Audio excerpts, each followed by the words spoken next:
Hello, Life Family.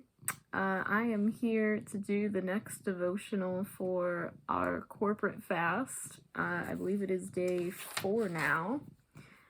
And I also just want to let you know that our smoke detector needs changing. So it keeps beeping in the background. So I hope that that doesn't distract you or annoy you.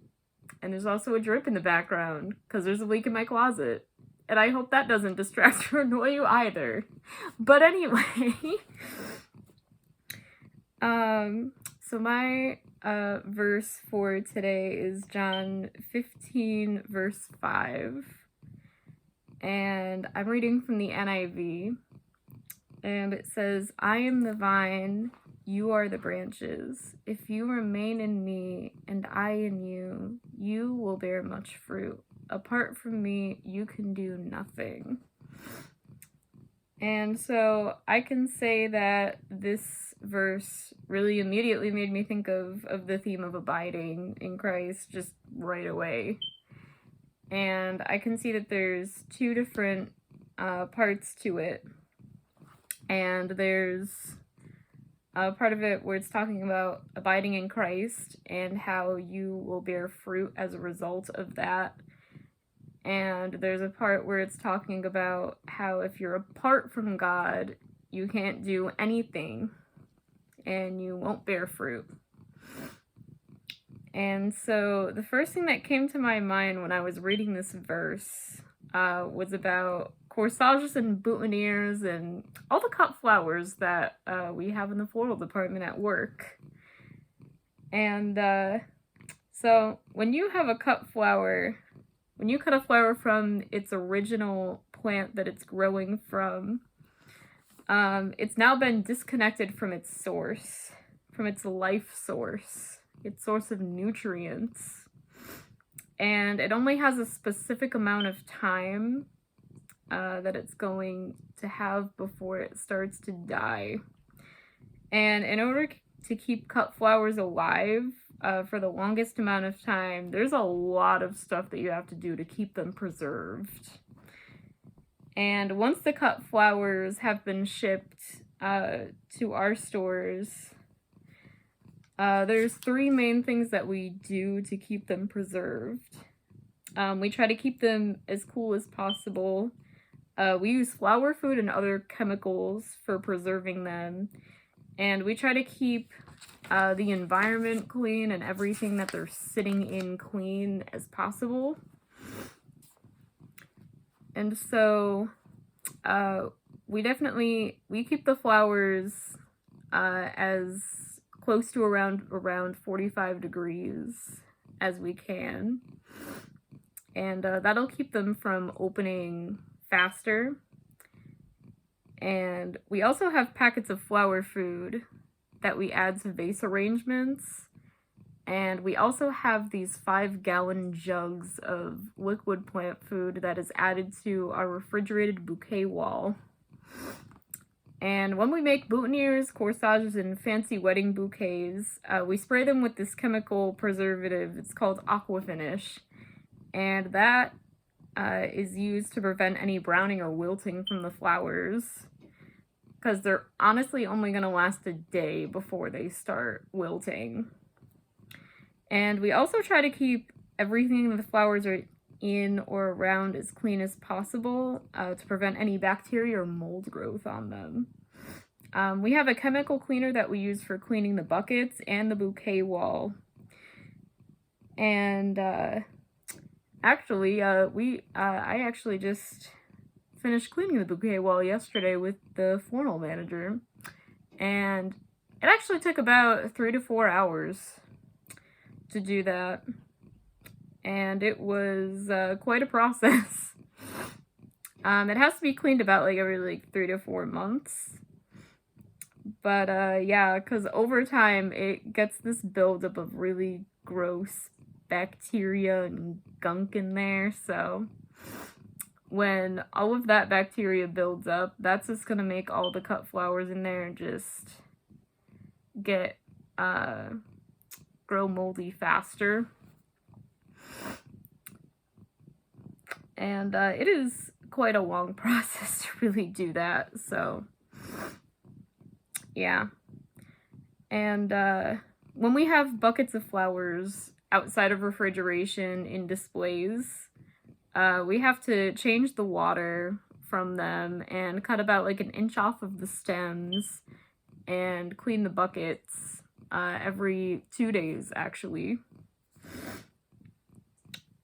And we also have to make sure that we're cleaning the coolers that the flowers are in the back, especially if we're keeping any flowers that are going bad and we just pulled them from the bouquet wall from the floor. And because that's actually going to spread bacteria to any other good flowers that are in there, and thus everything else is going to die faster. And even once you take those bad flowers out, there's still bacteria that's going to linger around like on the walls of the cooler itself. So there is, quite frankly, a lot of work that is put into preserving cut flowers. And at the end of the day, you're really just preserving something that's really not gonna last very long.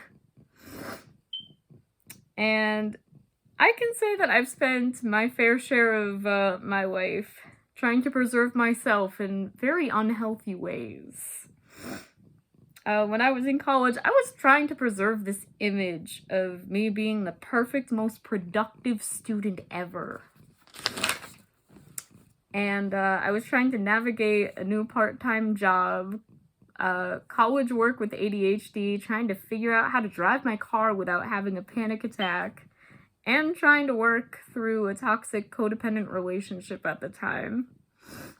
And I was trying to do this all by myself with as little help as possible because I thought I would look weak if I needed help. And do you know where that led me? That led me to doing all-nighters while abusing my ADHD medication and trying to subconsciously find some control in my life by transitioning from vegetarian to vegan for 7 months of my life. And that ended up in me being super anemic at the end of that process. So, at the end of the day, not doing things in my own strength, it doesn't work at all. Nothing works without God in it and being connected to God. Abiding in Christ is what's gonna work. Yes. And at the end of the day, it still does take work to abide in Christ and being connected to God. But when you are intentionally being connected to your life source, that is where you're going to be sustained. It's not always going to be easy, but you're going to be sustained and you're going to be able to bear fruit in the end.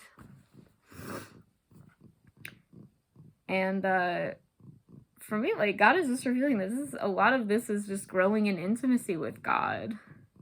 Because he's been working a lot with me, like, during this fast. And even, like, just before. I feel like he was just setting me up for this fast beforehand. And it is just so exciting. It really is. Just dang. Just so dang excited. But yes. And, you know, God is helping me to just stay connected with him in every part of my life, through the good times and the bad times. I mean, he's helping me to really feel my emotions and process these emotions that I have in a healthy way, truly for the first time in my life. And just keeping him in that process. And he's also helping me to really enjoy just coming to him and just being in his presence instead of just numbing out and avoiding the possibility of really hard emotions with YouTube videos. And God is also helping me to just get to know him more, you know? just learning more just about like his attributes, just who he is. And also just more about my identity in Christ too. Yeah. Because I've been finding a lot of that just seems to be very interconnected. And honestly, the deeper I get into this, you know, the more I get to know him, the easier it's going to be for me to trust in him. And thus, the more I'm going to really want to be with him naturally. And it's not going to be this thing where I feel like I have to force it. Because I really want to get to that place where I want to be with him all the time. And I want to run to him when I'm scared, you know, and just not sit there and freeze and do nothing, you know, and just know that he's there, even if I don't necessarily feel him, but just know that he's there. And